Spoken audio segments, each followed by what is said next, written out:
Halo semuanya, perkenalkan nama saya Rahmatria Rayani Bruginting dengan NIM 230416042 mata kuliah Metopel. Di sini saya akan mempresentasikan rancangan skripsi sebagai contoh dengan judul Perancangan dan Implementasi Aplikasi Web Mental Health dan Mood Tracker untuk Generasi Gen Z menggunakan metode Waterfall. Yang pertama di sini saya akan membahas bab 1 yaitu latar belakangnya.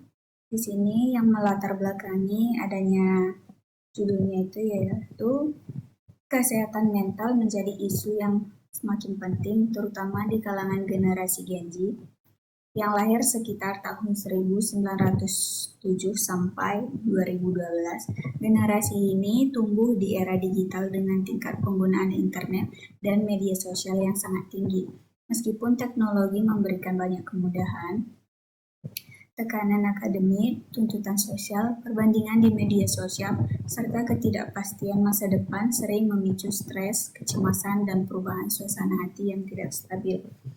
Di sisi lain, kesadaran generasi Gen Z terhadap pentingnya kesehatan mental sudah mulai meningkat, namun masih banyak kendala yang dihadapi seperti kurangnya akses ke layanan profesional, stigma sosial, serta tidak adanya media yang sederhana dan ramah untuk memantau kondisi mental secara mandiri.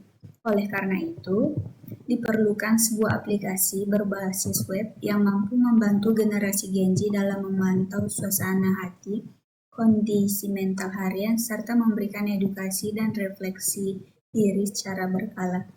Aplikasi web mental health diharapkan menjadi solusi digital yang mudah diakses dan aman serta sesuai dengan karakteristik generasi Gen Z yang sangat dekat dengan teknologi. Yang kedua yaitu mengidentifikasi masalah. Di sini saya akan membahas yang pertama yaitu rendahnya kesadaran generasi Gen Z terhadap pentingnya pemantauan kesehatan mental secara berkala. Yang kedua, keterbatasan media yang praktis dan mudah diakses untuk mencatat dan memantau suasana hati serta kondisi mental. Yang ketiga, belum tersedianya aplikasi web secara khusus. Keempat, sulitnya penggunaan dalam melihat perkembangan kondisi emosional dari waktu ke waktu. Rumusan masalahnya yaitu bagaimana merancang aplikasi web yang dapat membantu generasi Gen Z memantau suasana hati dan kondisi mental secara berkala. Yang kedua, bagaimana menyediakan fitur pencatatan mood yang sederhana, interaktif, dan mudah digunakan. Yang ketiga, bagaimana menyajikan visualisasi data serta mood pada pengguna dapat memahami pola emosinya. Yang keempat, bagaimana membangun aplikasi web yang aman dan menjaga kerahasiaan data pengguna. Tujuan penelitian ini yaitu tujuan utamanya merancang dan mengimplementasikan aplikasi web mental health dan mood tracker yang dapat membantu generasi Gen Z dalam memantau dan memahami serta meningkatkan kesadaran terhadap kesehatan mental mereka. Yang kedua yaitu tujuan khususnya. Ada 5 poin. Yang pertama, mengembangkan sistem pencatatan mood harian berbasis web. Yang kedua, menyediakan fitur refleksi diri dan catatan mood.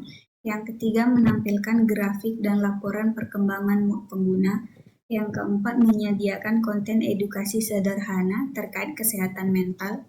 Poin yang terakhir yaitu meningkatkan kesadaran dan kepedulian generasi Gen Z terhadap kesehatan mental. Manfaat penelitian ini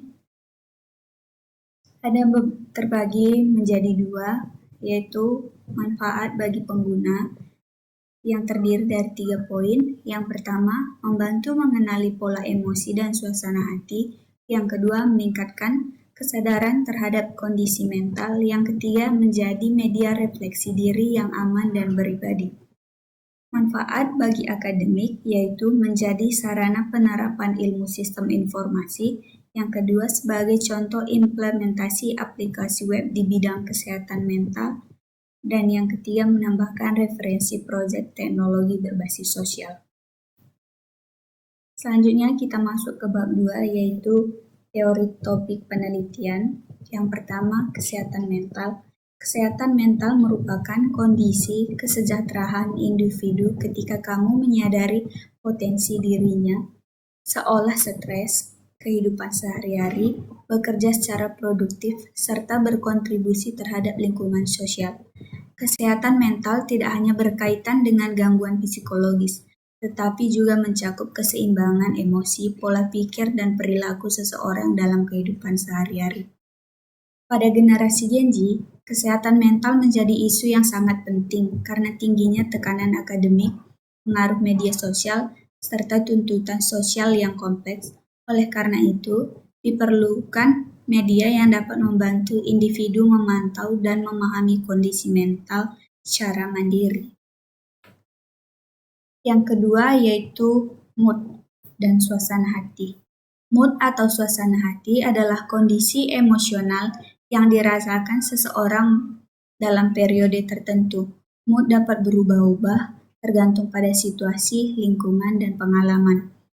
Pemantauan mood secara rutin dapat membantu seseorang mengenali pola emosional dan menjadi langkah awal dalam kesehatan mental. Aplikasi Mood Tracker berfungsi sebagai alat pencatatan suasana hati yang digunakan sehari-hari serta dapat memberikan gambaran perkembangan kondisi emosional pengguna dari waktu ke waktu. Yang ketiga yaitu aplikasi web.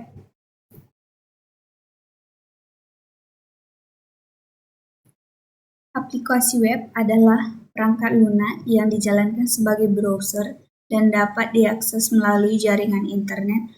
Aplikasi web memiliki keunggulan dari segi kemudahan akses, tidak memerlukan instalasi khusus, serta dapat digunakan pada berbagai perangkat. Dalam penelitian ini, aplikasi web dipilih sebagai media untuk memantau kesehatan mental karena fleksibel dan sesuai dengan karakteristik generasi Gen Z yang dekat dengan teknologi digital.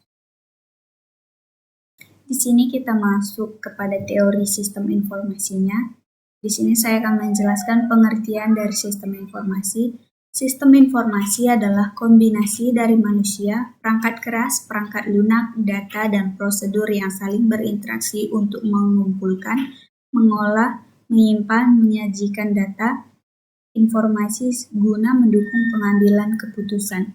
Dalam konteks penelitian ini, sistem informasi digunakan untuk mengelola data pengguna, data mood, jurnal, serta menampilkan informasi berupa grafik dan laporan perkembangan kondisi mental.